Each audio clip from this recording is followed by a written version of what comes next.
Number 1. Private Jonathan Kang Lee. 26-year-old Private Jonathan Kang Lee was a U.S. Army soldier who was stationed at Joint Base Lewis McChord in Washington, United States, where he served as a signal intelligence analyst with the 201st Expeditionary Military Intelligence Brigade. Lee was born in Virginia, and he enlisted in the Army in 2017 in order to run away from the constant abuse he suffered from his parents and home. His military service included a deployment to Afghanistan, which he later described as a mission that provided him with a sense of purpose. Lee's life took a different turn when he returned to the U.S. in 2019. Between June 2020 and February 2022, while he was stationed at JBLM, he assaulted his 2 stepdaughters, one who was just 8 years old and the other just 4 years old at the time. He was charged for the crimes, and he was due to face his court-martial scheduled on January 14, 2024, but he never showed up. 2 days before his sentencing for the assault crimes, he decided to desert the Army force instead of facing the sentencing for his crimes. On the day he fled, he drove away from the base in a white 2011 Honda Pilot SUV. While on the run, Lee's vehicle broke down, and he then called and paid a tow truck to take it away. He then hailed a taxi driven by 34-year-old Nicholas Hokema and requested to be taken to the South Center Mall in Tukwila, Washington. During the ride, a dispute over the ride fare started. Lee was running low on money at the time. A CCTV camera at the mall captured both of them struggling for a while inside the car.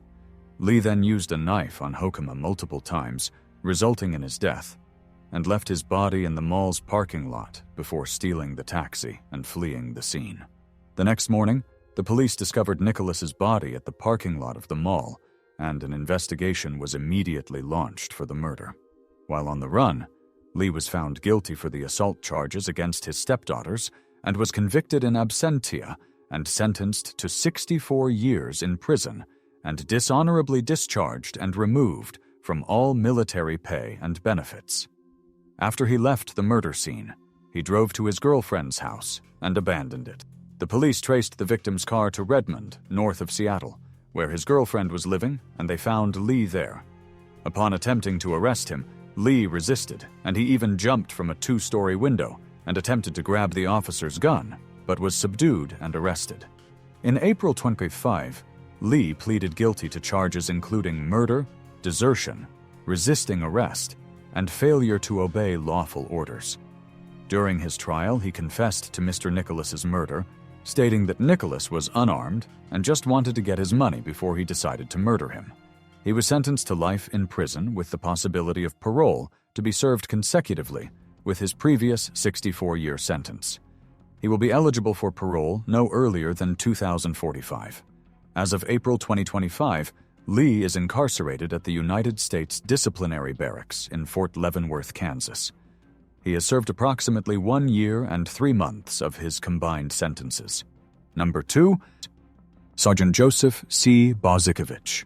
55-year-old Joseph C. Bozicevich was born in Minneapolis, Minnesota. He enlisted in the U.S. Army and rose to the rank of sergeant. He was assigned and served with the 3rd Battalion, 7th Infantry Regiment, 4th Brigade Combat Team, 3rd Infantry Division. In 2008, during a deployment to Iraq, he was stationed at a forward patrol base near Baghdad. On September 14, 2008, at the patrol base Jurf, at Sakr, near Baghdad, he fatally shot 2 fellow soldiers, Staff Sergeant Darius Dawson and Sergeant Wesley Durbin, following a confrontation. The incident occurred after the 2 victims criticized Bozicevich for poor performance, leading to an argument. Bozicevich claimed he acted in self-defense, stating that he disarmed the 2 soldiers and fired his weapon while fleeing. However, eyewitnesses reported that he shouted, "I'm going to murder you," before opening fire. He continued shooting even as one of the victims attempted to flee and pleaded for his life. After the shootings, Bozicevich was heard saying, "I did it, so what?" Bozicevich was immediately apprehended and charged with 2 counts of premeditated murder. His court-martial began on April 20, 2011, at Fort Stewart, Georgia. It lasted for more than 100 days, with a delay due to an injury sustained by his defense attorney.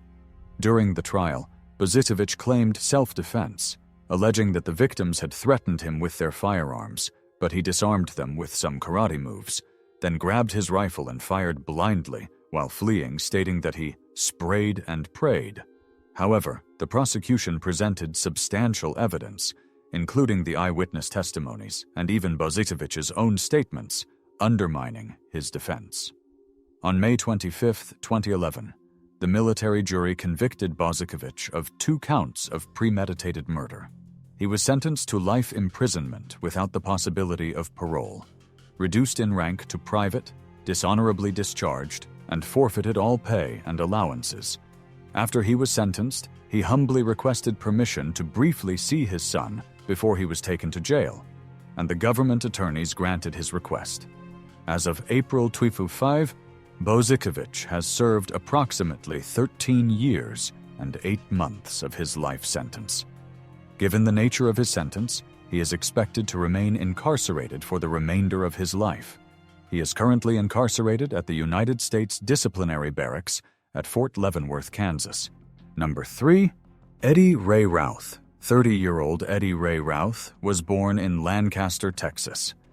He enlisted in the U.S. Marine Corps shortly after his high school education, fulfilling his childhood ambition. He served from 2006 to 2010, with deployments to Iraq in 2007, where he worked as a prison guard and weapons repair technician, and to Haiti in 2010 for humanitarian relief following the earthquake. After his honorable discharge in 2011, Routh experienced significant mental health issues, including paranoia, auditory hallucinations, and other issues. He was diagnosed with post-traumatic stress disorder, PTSD, and was prescribed an antipsychotic and antidepressant medications. Despite recommendations for inpatient treatment, he declined hospitalization and stopped taking his medication, leading to a deterioration in his mental state. On February 2, 2013, 38-year-old Christopher Scott Kyle, the famous Navy SEAL sniper and the author of the American Sniper book, who is now working with veterans after he was honorably discharged from the service, was approached by Routh's mother. She was a worker at the school that his children attended. She narrated what Routh was passing through and begged Kyle to help him get back on his feet. Kyle then agreed and made the plan to take Routh to a shooting range which he believed would take some stress off him and be therapeutic in some way. On the day of their adventure, Kyle took his friend, 35-year-old Chad Littlefield, and the three set off to the Rough Creek Lodge shooting range near Chalk Mountain, Texas. Routh, who was 25 years old at the time, had been in and out of the mental hospital after being diagnosed with severe mental health issues. He sat with Kyle and his friend inside the vehicle as they rode to the venue. During the ride, Kyle sensed some issues and texted his friend Littlefield, indicating that Routh was not mentally stable. His friend replied, instructing him to watch his six, which was a military slang for watch my back. The two friends were armed, but as it was just a friendly meetup and they didn't suspect any intending harm, so their firearms were unholstered and the safety catches were still on. While they were still on their way, Routh brought out his firearm and shot Kyle 6 times, and Littlefield was shot 7 times. The strategic places the shots were made indicated a clear sign of a premeditated attack. After the shooting, Routh fled the crime scene in Kyle's truck and went to a Taco Bell and bought some burritos. After he bought the food, he then went to his sister's house in Midlothian and told her what he had done and left to pick up his dog. His sister then immediately called 911 and reported the crime to them. The police traced him to his home, where he attempted to run again but crashed into a police car while still driving Kyle's truck, and he was arrested and charged. During his trial in February 2015, his defense attorneys argued that he was legally insane at the time of the murders. However, prosecution experts contended that Routh's actions were influenced by substance abuse and that he was aware of his wrongdoing. He showed no remorse during his sentencing hearing. After less than 3 hours of deliberation, the jury found Routh guilty of capital murder. He was sentenced to life in prison without the possibility of parole. While he was in prison, he disclosed that he shot the victims because they didn't talk to him, but were talking to each other during the ride. As of April 2025, he has served approximately 10 years of his life sentence. Initially, he was held at the Erith County Jail. Subsequently, due to concerns about his mental health, he was transferred to the Wayne Scott Unit, a psychiatric facility in Fort Bend County, Texas. Eventually, he was moved to the Ramsey Unit, Brazoria County, Texas, where he remains incarcerated. After the incident, a memorial was held for Kyle at the Grand AT&T Stadium in Arlington, Texas, to honor the bold legacy he left behind. During his burial, thousands of people gathered to honor and pay their last respect to him, with many waving American flags. His friend, Chad Littlefield's funeral was also held surrounded by family, friends, and a community grieving the loss of another life taken too soon. Number 4. Soldier Joseph Santiago, Sergeant First Class. Joseph Santiago was a 5th Special Forces Group soldier stationed at Fort Campbell, Kentucky. He enlisted in the Army in 2007 and was serving as a signal support specialist. On September 16, 2021, at their on-base residence, Santiago assaulted his 33-year-old wife, Megan, who was 8 months pregnant at the time. He struck her, causing severe injuries. Megan was transported to Vanderbilt University Medical Center in Nashville, Tennessee, where she underwent an emergency surgery. Despite medical efforts, she died to her injuries less than 2 weeks later. Their baby girl survived the birth and was reported to be in stable condition. Santiago was arrested the day after the assault and held at Grayson County Jail pending investigation by the U.S. Criminal Investigation Division. During the court-martial, evidence was presented that Megan had expressed fears for her safety, sending messages and photos to friends and family indicating that Santiago might murder her. Some of her friends even planned to intervene and help out, but tragically, they were unable to do so on time. During his trial, the emergency operator testified that when they arrived at the scene and saw Megan beaten at their home, they asked if she had any medical history, but Santiago replied that he didn't know. Santiago's mother also testified that Santiago witnessed his father beat her up as a child, and he decided to walk in his father's ways. She expressed remorse for not removing him from that environment, though his father denied the abuse claim against him instantly.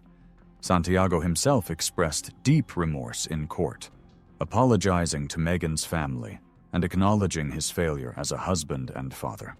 Megan's family provided emotional testimony about her life and the impact of her loss. Her cousins described her as a loving and joyful person, and they recounted the pain of informing Megan's mother of her death. When he was asked to speak, Santiago started sobbing, showing signs of remorse, and turned to his wife's family and told them that he was sorry and asked for forgiveness, and also stated that he misses his wife. He pleaded not guilty. However, he was found guilty of one specification of murder and one specification of injury to an unborn child in violation of Articles 118 and 119 AA of the Uniform Code of Military Justice. He was acquitted of 2 specifications of domestic violence. On August 2, 2023, Santiago was sentenced to life in prison with the possibility of parole, plus an additional 6 months for injuring the child. He was also reduced in rank to E1, private, and received a dishonorable discharge. As of April 2025, Santiago has served approximately 1 year and 8 months of his sentence and is incarcerated in a military correctional facility. Number 5. Army Ranger Patrick Philip Byrne. 29-year-old Patrick Philip Byrne was a U.S. Army Ranger assigned to the 2nd Battalion, 75th Ranger Regiment at Joint Base Lewis McChord in Washington State. He joined the military after being inspired by the events of September 11, 2001, and served multiple deployments, including a recent 2-month tour in Afghanistan before the incident. Byrne had a documented history of traumatic brain injuries, including a blast concussion and a significant fall during a parachute jump where his chute failed to deploy properly. On the night of July 17, 2021, Byrne was out drinking with fellow soldiers in downtown Tacoma, Washington. During the evening, he became involved in a bar altercation and was punched in the face. He allegedly lost consciousness briefly. After regaining consciousness, he got up and wandered the streets alone. Around 2 a.m. that night, he approached the building where 41-year-old Denise Smith was working as a security guard. Smith had only been on the job for a few days. When Byrne attempted to enter the building, Smith confronted him, indicating that he was not permitted inside as they were closed. Surveillance footage captured Byrne forcibly entering the building and launching a brutal attack on Smith that lasted approximately 10 minutes. He dragged her by the hair, punched her repeatedly, attacked her in the face with her keys, and attempted to disfigure her eyes. He then flipped Smith onto her stomach and choked her until she couldn't take it again. He continued to apply pressure for at least another minute. The whole ordeal lasted for about 11 minutes. After the attack, he fled the scene, jumping from a 14-foot landing and injuring himself. He was later found by paramedics, exhibiting signs of confusion and claiming he had been assaulted, though there was no evidence to support his claims. Smith's body was discovered by a co-worker later that morning around 6 a.m. Her face was beyond recognition, and despite everything the medical team tried, she was pronounced dead at the scene. Byrne was arrested shortly after the incident. Initially, he was charged with multiple offenses, including first-degree murder, burglary, and kidnapping. He ultimately pleaded guilty to first-degree murder in March to R4. During the trial, Byrne's defense team argued that his actions were influenced by his history of traumatic brain injuries and the head trauma sustained earlier that night. However, the prosecution contended that Byrne's voluntary intoxication and deliberate actions led to the unprovoked attack. During his sentencing, he cried and expressed remorse, stating that he wished that he hadn't gone out to drink that day. He also apologized to the victim's family. The murder of Denise Smith had a profound impact on her family and the local community. Smith's relatives expressed their grief and anger, emphasizing the loss of a kind-hearted and dedicated member of their family. On May 10, 2024, Byrne was sentenced to 20 years in prison, the minimum sentence for first-degree murder under Washington state law. The victim's sister expressed that the 20-year sentence he got is not sufficient for the brutal crime he committed against her sister, but she was glad that he will be in prison for a long time. As of April 2025, he has served approximately 11 months of his sentence, with about 19 years remaining. Byrne is currently incarcerated in a Washington state correctional facility. The case also highlighted concerns about mental health support for military personnel and the potential consequences of untreated traumatic brain injuries. Number 6. Soldier Ricci Bradden. Ricci Chambliss, who was originally from Dallas, Texas, was a U.S. Army soldier who served and was stationed at Fort Hood, Texas. At the time of the incident in 2016, he was 23 years old. On May 2, 2016, Bradden confronted his wife, Quenisha Johnson, at her workplace at Walgreens store located at New York Avenue in Arlington, Texas. The confrontation happened because of Bradden's anger over a selfie his wife had posted on Facebook, which he found inappropriate, and he said the picture was attracting attention to her. During the altercation, Bradden shot his wife, Johnson, in the ankle. She ran and started looking for help and a place to hide. As she sought help inside the store, Anthony T.J. Antell Jr., a 35-year-old Marine veteran and father of 3, intervened. Antell quickly retrieved a firearm from his vehicle. He then approached Bradden and ordered him to the ground and held him at gunpoint while calling 911. During this standoff, Bradden managed to grab Antell's firearm and, in a tragic turn, shot Antell, murdering him instantly in front of his wife and children. After running away, Bradden later turned himself in to the authorities. He was charged with murder for the death of Antell and aggravated assault for shooting his wife.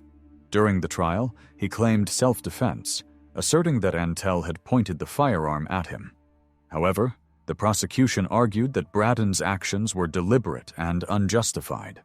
A CCTV footage shown in court indicated that Antell was just trying to stop Bradden from fleeing the scene. During the sentencing, the victim's wife stated between tears that the death of her husband still haunts her and her children, and they cannot confidently drive down certain streets or corner stores as her children keep asking if that is where their father was shot. On the other hand, Bradden's wife, who was shot, stated that she was just trying to move forward as she was blessed to be alive. The jury found Bradden guilty of both charges. In January 2018, he He was sentenced to 75 years in prison for the murder of Antel and 20 years for the aggravated assault on his wife. The sentences are to be served concurrently. Bradden's attorney indicated plans to appeal the verdict, citing the Castle Doctrine, which allows the use of force in certain situations within one's home, vehicle, or workplace. As of April 2025, Ricci Bradden remains incarcerated, serving his 75-year sentence. Having been sentenced in January 2018, he has served approximately 7 years of his term. Given the length of his sentence and the nature of his crimes, Bradden is not eligible for parole until he has served a significant portion of his sentence, as determined by the Texas Department of Criminal Justice. Number 7.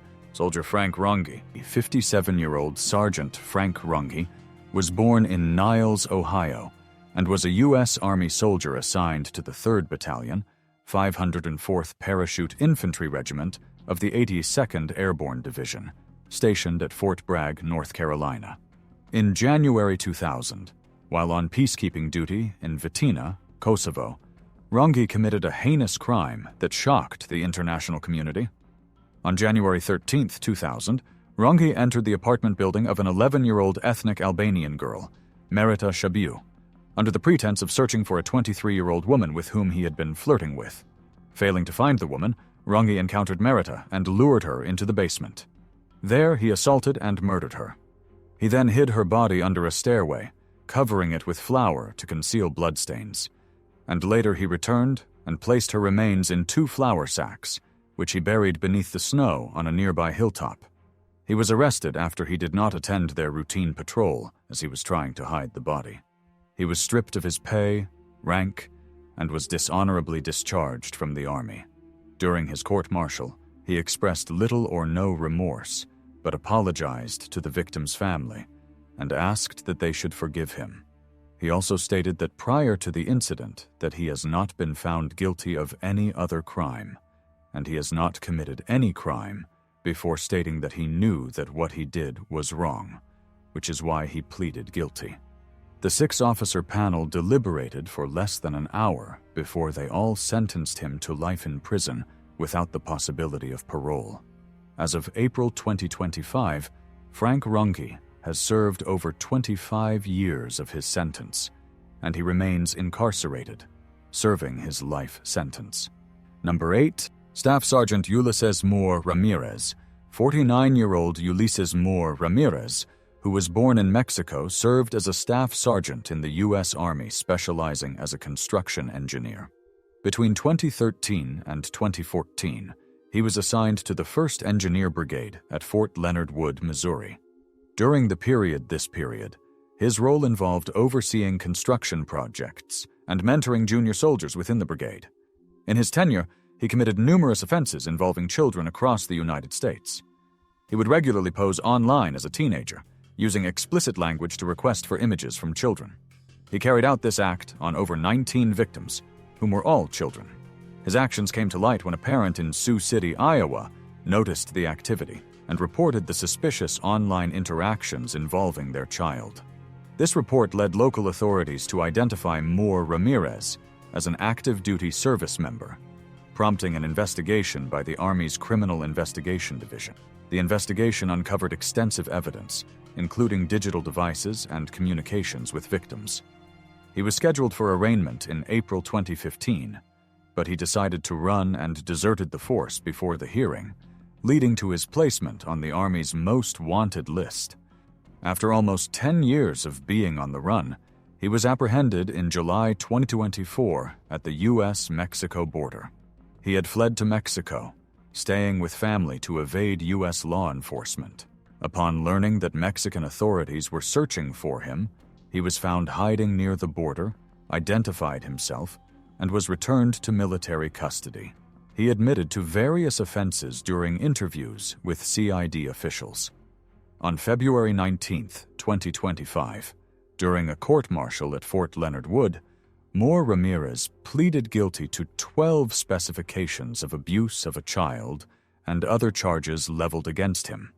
On February 19, 2025, during a court-martial at Fort Leonard Wood, Moore Ramirez pleaded guilty to the charges. He was sentenced to 31 years in prison, dishonorably discharged, stripped of all Army pay and allowances, and was reduced in rank to E1.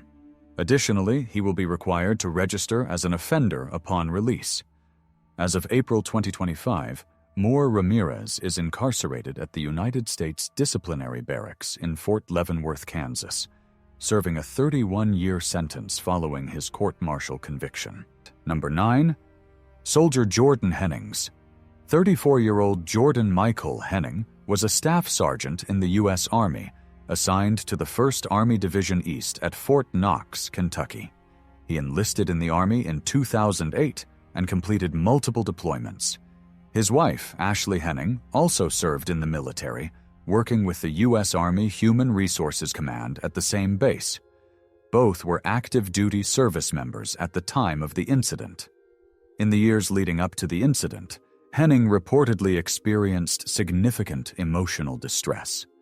He described his marriage to Ashley as volatile and marked by psychological and alleged physical abuse. He confided in friends about his ongoing relationship issues, describing the environment as toxic. On June 26, 2023, during a birthday party for Ashley to celebrate her 37th birthday at their home in Rhineyville, Kentucky, an argument started between the couple. Surveillance footage showed the couple arguing as they cleaned up after the party. Witnesses reported that the dispute escalated despite their attempts to intervene. Concerned for the children's safety, neighbors removed them from the premises. One of Ashley's sons ran to a neighbor's house for help during the dispute. When the neighbor, Jimmy Watts, attempted to intervene, Henning reportedly threatened him and put him in a headlock, prompting Watts to flee and call 911. Following the confrontation with Watts, Henning retrieved a firearm from an upstairs bedroom. According to his later testimony, he believed Watts was returning with his own weapon. However, both Watts and another witness denied this. The security footage showed Ashley pleading with Henning to put the firearm away. She was seated on the patio when he shot her 4 times. She stumbled into the kitchen, where Henning's firearm shots exhausted.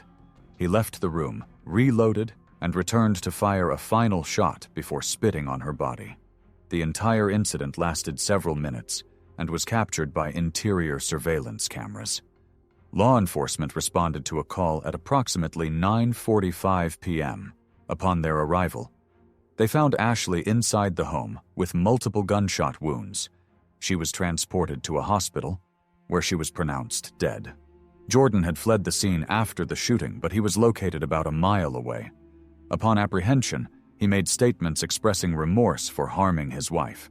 He was arrested and charged with murder and domestic violence. The trial commenced in March 2025. During the trial, his defense argued that he acted under extreme emotional disturbance. He described that his mental state was affected by prolonged marital strife, substance use, and possible testosterone supplementation. During the sentencing, Henning's 13-year-old daughter testified about how losing her mother has affected her negatively. Jordan did not deliver a formal final statement to the court beyond his testimony. However, during his appearance on the stand, he expressed remorse and repeatedly apologized for his actions, stating that he destroyed lives that day. His parents and sister expressed sorrow for Ashley's death and apologized to her family. The jury found him guilty of first-degree manslaughter, a lesser charge than murder, and he was sentenced to 20 years in prison. Ashley's cousin, Marine Corps Chief Warrant Officer John Williams, expressed his dissatisfaction with the verdict, leading to a reprimand from the presiding judge. As of April 2025, Jordan Michael Henning is incarcerated at a Kentucky State Correctional Facility. He has served approximately 1 year and 10 months of his 20-year sentence. He remains ineligible for parole until he has completed 85% of his term. Number 10. Master Sergeant Nathaniel Cosby. Master Sergeant Nathaniel L. Cosby, aged 38 at the time of the incident, served as an explosive ordnance disposal technician in the United States Marine Corps. He was assigned to Marine Wing Support Squadron 171, part of the 1st Marine Aircraft Wing based in Iwakuni, Japan. In May 2013, Cosby was on a temporary duty assignment in Hawaii, working with the Joint POWW-MIA Accounting Command at Hickam Field. On May 16, 2013, Cosby met Ivaness Ivy Harris, a 29-year-old woman from Portland, Oregon, who was visiting Hawaii to celebrate her birthday, though some new development revealed that she was transported to Hawaii by her 36-year-old boyfriend, Mark Miles, to come work as an escort for rich individuals. That evening, Harris met Cosby at a Waikiki bar. Surveillance footage later showed the two entering Cosby's hotel together. That was the last time she was seen alive, and she was also 4 weeks pregnant at the time of her disappearance. The following morning, Cosby was seen on camera struggling to move a heavy bag out of the hotel into an SUV. Harris's body was discovered on May 20, 2013, near Yokohama Bay on Oahu's western coast. The autopsy revealed that she died of a neck injury, and her death was ruled a homicide by the medical examiner. Following an investigation by the Honolulu Police Department, Cosby was arrested at the airport as he was preparing to leave the island. He was initially detained by Honolulu police, but was released without charges due to insufficient evidence. After being released by the police, he was temporarily assigned to an aircraft unit at Marine Corps Base, Hawaii, in Kaneohe, where a U.S. Marine spokesman said he will be free to come and go as he pleases like all other Marines. Subsequently, the Marine Corps took jurisdiction over the case. During his court-martial at Marine Corps Base Hawaii in Kaneohe, he admitted to the murder Harris, but claimed it was in self-defense. He stated that after a night of drinking, Harris demanded money and allegedly attacked him with a knife in his hotel room. He claimed that he placed her in a chokehold to subdue her, which resulted in her death. He then disposed of her body to avoid personal and professional embarrassment. The military jury found Cosby guilty of unpremeditated murder, obstructing justice, and attempting to patronize a street worker. They recommended a life sentence and a dishonorable discharge. The sentence was upheld by the commander of U.S. Marine Corps Forces Pacific. Cosby was reduced in rank and forfeited all pay and allowances. He was dishonorably discharged from the Marine Corps. During the sentencing phase, he maintained that he acted in self-defense and expressed remorse for his actions. He acknowledged that he had lied to authorities during the initial investigation, as he outrightly told them that he never carried out the murder. As of May 2025, Cosby is serving his life sentence at the United States Disciplinary Barracks in Fort Leavenworth, Kansas, the Department of Defense maximum security prison. Number 11. Soldier Cole James Bridges. Cole James Bridges was a 20-year-old U.S. Army private first class assigned to the 3rd Infantry Division at Fort Stewart, Georgia. He enlisted in the U.S. Army in September 2019. Initially, he was assigned as a cavalry scout to the 3rd Infantry Division at Fort Stewart, Georgia. As part of his duties, he received training in reconnaissance and combat tactics. Before his military service, Bridges had begun showing interest in extremist ideologies online. Around a year before enlisting, he started consuming and engaging with jihadist propaganda, specifically materials supporting the Islamic State, ISIS. Approximately 1 year into his military service, Bridges began an online dialogue with an individual he believed to be a supporter of the Islamic States. This individual was, in fact, an undercover FBI online covert employee, posing as someone in contact with ISIS fighters in the Middle East. During the course of their conversations, Bridges expressed frustration with the U.S. military and a growing desire to support ISIS efforts.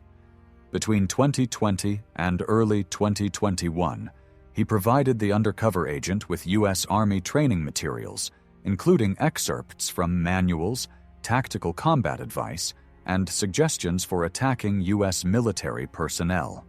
He advised on specific ways the group could fortify positions in anticipation of ambushes, including wiring buildings with explosives to target U.S. Special Forces. He also provided diagrams and explanations of military maneuvers intended to enhance the lethality of such attacks, including guidance on potential targets in New York City and strategies for ambushing U.S. troops in the Middle East. He extended his assistance by creating 2 propaganda videos for ISIS. In the first, recorded in January 2021, he appeared in U.S. Army-issued body armor standing in front of a flag associated with ISIS while making a symbolic gesture of support.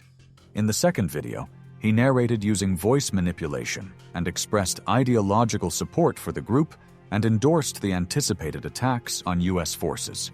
In January 2021, after a long interaction with the FBI undercover agent, he was arrested and charged while attempting to provide material support to a designated foreign terrorist organization and attempting to murder U.S. military service members. The charges against him were pursued by the U.S. Department of Justice and prosecuted in the Southern District of New York. He pleaded guilty to the charges in June 2023. During his sentencing hearing in October 2024, held in a Manhattan federal court, he unexpectedly requested the maximum penalty of 40 years in prison, stating, "Honestly, I do believe that I deserve the maximum sentence. I know what I did was wrong." He also said that he would carry the regret for as long as I live. His attorney also argued for leniency, stating that Bridges was isolated, not mentally fit, and seeking a sense of purpose when he was approached by the undercover agent. According to her, these vulnerabilities made him susceptible to manipulation. She requested that the court consider the nearly 4 years Bridges had already served in custody at the time of sentencing. She indicated that prior to the incident, he had grown distant from his family. His search for identity and community online led him to extremist content, and this engagement went largely unnoticed or unaddressed during his time in service. After the argument, Judge Lyman sentenced Bridges to 14 years in prison, followed by 10 years of supervised release. In his statement, the judge noted that Bridges had not directly communicated with the actual ISIS members, nor had he attempted to recruit or collect classified material from other soldiers. He also acknowledged that Bridges expressed remorse following his arrest and appeared relieved that he had not communicated with real terrorists. As of April 2025, Cole Bridges remains in federal custody. He has served approximately 4 years of his 14-year sentence. He is currently incarcerated at a federal correctional facility designated by the Bureau of Prisons. Number 12, Soldier Jessie V. Spielman, PFC. Jessie V. Spielman was a 22-year-old soldier assigned to the 502nd Infantry Regiment, Airborne Division, based at Fort Campbell, Kentucky. He joined the United States Army in 2004. He was deployed to Iraq during Operation Iraqi Freedom and served in the vicinity of Mahmudiyah, a region south of Baghdad that was experiencing frequent insurgent activity. Prior to his deployment, he had no criminal record and was considered by peers to be quiet and reserved. The tragic incident involving him occurred on March 12, 2006, in the village of Al-Mahmudiyah in the Yusufiyah area. On that day, Spielman was part of a group of 4 U.S. soldiers who conspired to assault and murder a 14-year-old Iraqi girl called Abir Qasim al-Janabi, and also murdered her family. The group included Sergeant Paul E. Cortez, Specialist James P. Barker, Private Stephen D. Green, who had been honorably discharged before the crime was discovered, and Spielman. According to court testimony, the soldiers had consumed a lot of intoxicating drinks and discussed attacking the family. During the attack, Green fatally shot the girl's father, mother, and 6-year-old sister. Barker and Cortez admitted to being the first to start the assault on the girl, while Green later joined them, and afterwards, he shot her. The body was then doused with kerosene, and they turned on the lighter for it to burn on it in an effort to destroy evidence. Spielman was accused of being present at the scene, serving as a lookout, and having prior knowledge of the plan. Spielman did not participate in the physical abuse or murder, but military prosecutors argued that he was complicit through his involvement in the planning and by failing to intervene. His role was detailed during testimony provided by Cortez, who claimed Spielman stood guard just a few feet away and did not attempt to stop the crime. However, conflicting statements emerged during the trial, with Barker later recanting parts of his original statement implicating Spielman. He was charged with multiple offenses, including conspiracy to commit assault, conspiracy to commit murder, housebreaking with intent to assault, and 4 counts of felony murder. He also pleaded guilty to lesser charges such as conspiracy to obstruct justice, arson, wrongfully touching a corpse, and consuming intoxicants in a combat zone. In August 2007, a military court found Spielman guilty and sentenced him to 110 years in prison as part of a plea agreement, though the jury had recommended life with the possibility of parole. Spielman's grandmother collapsed outside the courtroom after the verdict was read. His sister screamed, "I hate the government," stating that the government sent him to Iraq and now they have sent him to prison. As of May 2025, Private First Class Jessie V. Spielman has served approximately 17 years and 9 months of his 110-year prison sentence, though he became eligible for parole after serving 10 years. However, there is no publicly available information indicating that he has been granted parole or released. Number 13, Soldier Greville. Greville Clark was a 32-year-old U.S. soldier who served as a sergeant in the United States Army. He was assigned to Fort Cavazos, Texas. He held a non-commissioned officer position and worked in a barracks environment that housed junior enlisted soldiers. At the time of the incidents in question, he was stationed with a unit connected to air defense artillery operations. Between March 2021 and October 2, 2022, Clark was involved in a series of criminal acts against multiple female soldiers residing in and around his barracks, though 5 victims were identified. The most recent and publicly documented attack occurred on a Sunday morning in October 2022. Army Specialist Anthony McCullough, a neighbor in the same building, witnessed a woman running past his window screaming for help. Upon rushing outside, McCullough observed a man in dark clothing fleeing the building and other soldiers in pursuit. The victim, a newly assigned female soldier, was found inside another barracks room in a distressed state, unclothed except for a belt from her Army uniform tied around her waist. She reported that Clark had broken into her room using knowledge of the barracks layout and tools, such as an old key, and forced entry methods.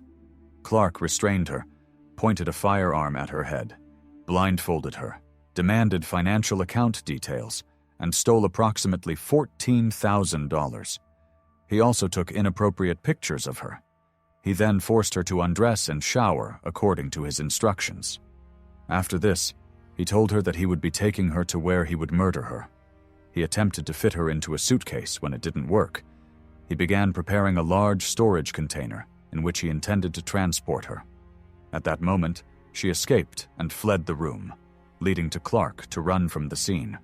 As he ran, he dropped one of his 2 cell phones, which had a photo of his motorcycle as the lock screen image. This allowed investigators to quickly identify him as a suspect. According to Informant, Clark was apprehended shortly after the attack. During his interview with Army Criminal Investigation Division agents, he confessed to multiple attacks dating back over a year. He described his methods, which included coercing entry into rooms by using his rank, accessing windows or unlocked doors, and brandishing weapons. In one instance, he nearly murdered a woman with a lamp cord. Clark's statements to CID linked him to other cases previously under separate investigations. His confessions were detailed and included descriptions of attacks that had not yet been connected to him at the time.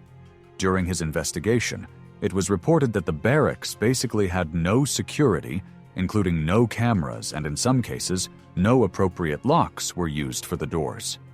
In some other instances, service members reported being unable to lock their doors and were concerned about security.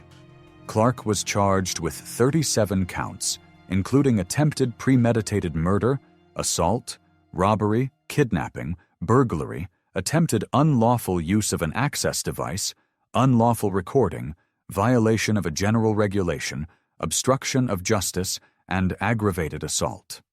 The court-martial took place at Fort Cavazos, presided over by Military Judge Colonel Maureen Cohn. He pleaded not guilty to all charges. However, during his interview, he admitted to the core elements of the assaults. Throughout his trial, he refused to attend court proceedings, citing harsh conditions in his holding cell. He claimed constant surveillance, inability to sleep or shower privately, and mental distress. Judge Cohn ruled that the trial would proceed without him, determining that his absence was a voluntary waiver of his right to be present. Testimony presented during the trial described his unpredictable behavior, including outbursts and physical aggression during transport from Bell County Jail, where he had been held in pre-trial confinement since October 2022. On May 2, 2024, Clark was found guilty of multiple counts: attempted murder, kidnapping, and robbery. He was sentenced to life in prison by the military judge. In addition to the life sentence, he also received a consecutive 112.5-year sentence for other charges. As part of the sentencing, Clark was dishonorably discharged from the United States Army and reduced in rank to. He lost all associated military benefits. Following sentencing, Clark did not make a public appearance or formal statement in court. However, during his CID interview, he had expressed that he never wanted to hurt anyone and that he didn't want to shoot anyone, suggesting remorse during questioning. No formal apology to the victims was recorded. His defense presented no significant mitigation during the trial, and there was no indication of an appeal filed as of the conclusion of the court-martial. Clark is currently incarcerated at the United States Disciplinary Barracks at Fort Leavenworth, Kansas. As of 2025, he has served approximately 2 years and 7 months of his life sentence, including time spent in pretrial confinement at Bell County Jail from October 2022 to May 2024. Number 14, Soldier Stephen Dale Green. Stephen Dale Green was a 19-year-old private in the U.S. Army's 101st Airborne Division, 502nd Infantry Regiment, based at Fort Campbell, Kentucky. He enlisted in 2005 and was deployed to Iraq during a period of intense conflict in the region known as the Triangle of Death. Green was discharged from the Army in May 2006 due to a diagnosed personality disorder, shortly before his involvement in a serious criminal incident came to light. On March 12, 2006, Green, along with fellow soldiers James P. Barker, Paul E. Cortez, and Jessie V. Spielman, planned and executed an attack on the Al-Janabi family residence in Mahmoudiya, Iraq. The soldiers had been consuming alcohol and discussing the assault prior to the incident. The group left their post, entered the family's home. Green fatally shot the parents, Qasim Hamza Rahim and Fakhriya Taha Muhassan, and their 6-year-old daughter, Hadil. Barker and Cortez admitted to being the first to start the assault on the girl, while Green later joined them, and afterwards, he shot the girl. The body was then doused with kerosene, and they turned on the lighter for it to burn on it in an effort to destroy evidence. After the incident, the soldiers left. On March 12, 2006, the bodies of Abir Qasim al-Janabi, her parents, and her 6-year-old sister were found in their home in Mahmoudiya, Iraq. The girl's body had been set on fire, and initial reports attributed the deaths to insurgents. At the time, the involvement of U.S. soldiers was not suspected. In June 2006, a member of the same unit who did not take part in the attack became suspicious after hearing confessions from fellow soldiers. He reported the information to a military chaplain and then to Army criminal investigators. During the investigation, the soldiers confessed to the crimes. Because Stephen Green had already been discharged, the Department of Justice, not the military, arrested him as a civilian under the Military Extraterritorial Jurisdiction Act in North Carolina. He was charged with multiple counts of murder and assault. Stephen Dale Green was sentenced to life in prison without the possibility of parole on September 4, 2009, for his role in the assault and murder. On February 15, 2014, while incarcerated at USP Tucson, a high-security federal prison in Arizona, after serving about 4 years of his sentence, Green was found dead inside his cell. Evidence revealed that he did it to himself. Before he was found dead, he told an interviewer that Green later told he regretted his actions, but was not happy by the fact he was not eligible for parole, stating that he was used to pay for a war crime. Thank you for watching till the end. I feel like many individuals who commit a series of heinous crimes are pardoned due to mental health issues. Do you think having a mental illness is a valid reason for someone to avoid the maximum punishment? Comment below.